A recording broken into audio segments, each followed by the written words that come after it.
All right, so we're getting going on this this Linq box that we talked about making, basically a lift kit for it. If you watched the prior video, I was talking about this box. You can't leave your Linq attachments on the sled permanently mounted to mount other things and also still run the box, because they didn't put relief points in here to allow you to just leave the female version of this in the sled. So we're going to try and remedy that by lifting the bottom of the box up by putting spacers on the underside of that, or the upper side of that, up into here. So what I envision us needing, and I'm not saying that this is the only thing we need, because I might run into a couple things I need. We got new bolts. They're right here. Because if you're gonna make something taller, you need to have some longer bolts. This thing is gonna act as our pattern. We have a method to mark. We have a method to center punch. And we're gonna be careful because this is just uhmw plastic, so it's not like we need to be crazy. And we have an overkill hammer. That's why I have two hammers when you could have one. We need a drill, we need drill bits. And that is the Torx bit to remove the ones that are still in here. Now, unfortunately, I couldn't find Torx ones, so these will have to do, but I don't think we're gonna have any trouble using these. Got these locally. Looks like that's a metric 8.8, so it's a pretty strong bolt. Perfectly strong enough for needs. But it is a hex head bolt. It looks like, what do you think, 10 millimeter? Right, 10 millimeter. We'll see. If you got sockets, you'll be good to go.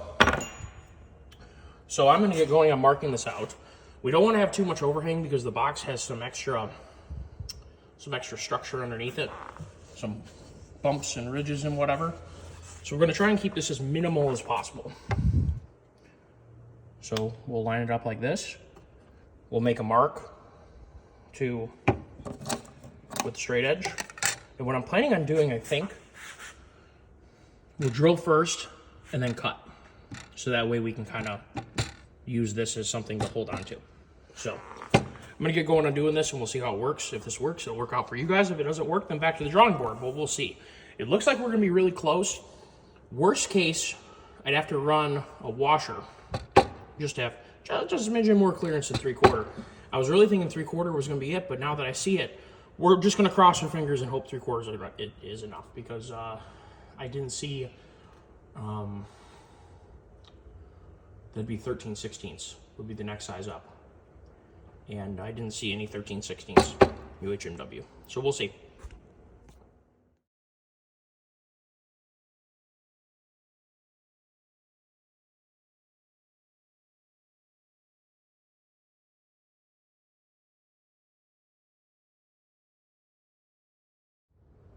So I tried the oscillating saw. It's fine. I'm not sure it's the best method. I might try the circular saw, but it's a start. It's a piece. And honestly, it wasn't too bad. So we could make 3 more and it'd be fine. So let's try it out. Okay, here's an example Linq right here. I might call it practice Linq. These do stick out a little bit. Right now, I don't know of any reason why that matters. So I may choose to leave them.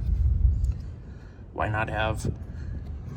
put extra stress? Oopsies, I'm not even filming myself. Why put extra heat stress on the bolt that doesn't need to be there? So we have our little lift kit put on, and I'm sure, I mean, if you want to spend a bunch of time making it perfect, you could, but I'm pretty happy with that. It's good enough. So I'm gonna keep going, and we'll see if this plan pays off.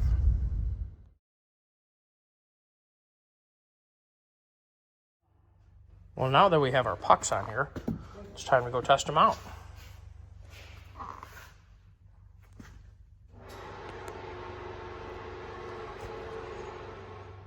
All right, I have exciting news. We have success with our little puck lift kit. Sometimes you just got to give it a little bit of push down.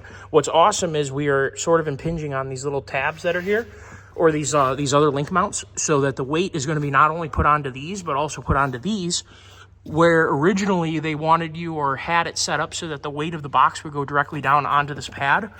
We're on all 4 of these, plus we're on the front, plus we're back here. I don't think we're ever going to put enough weight in here to cause a an issue with that. We are rock solid. We're attached. We have ourselves a nice little puck lift. Now, I didn't take off the little plastic sheeting. To me, it doesn't matter. I'm not really that worried about it. This is not a pretty full game to me. I'm just happy to have this work so well. I think we're on the boards. The other thing that I got too in the time waiting for there to be snow is a 5-gallon fuel can on this mount here. So when I don't want to have a spare seat, I can have my little carry rack, and then I can put stuff up here should I need to or want to. What we're going to do right now, though, is we're going to put the Linq attachments up here so that we can put things up here. Now, upon talking to people, it isn't highly recommended to put fuel cans up here.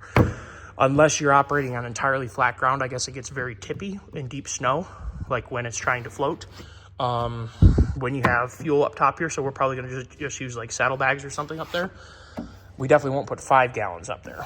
You know, you might be able to get away with the 2.5-gallon ones, but 5 gallons might be a little bit excessive. But we have success.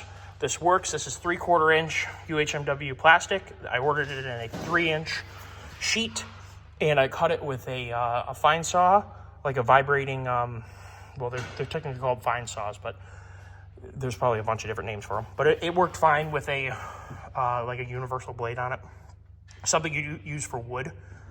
I was almost wondering if the metal cutting blade might be better, but I didn't try it.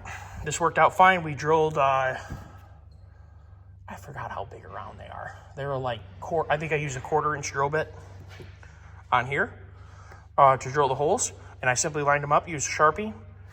We hit all of them right on, and we were able to drop this thing on, no problems at all.